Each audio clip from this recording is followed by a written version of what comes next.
Hi guys, sadiin ako sa Ridya lang nga lugar. Guys, Sa punong kaiba. nandito ako guys sa Punong Kaiba guys. Yan. Oh, ang ganda guys no, pati ako maganda rin. Yan, mainit guys. Kita nyo? May talaba yung kaya. Oh. May ulang talaba. Mayroon ako mga guest dito. Ayan sila guest. Hi! Andrew, say hi. Yan yung aking mga guest ngayon. Oh, see?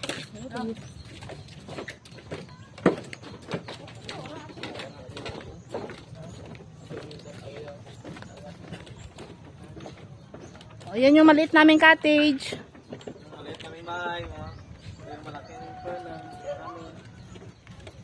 Oh, ito yung bago naming pinuntahan ngayon.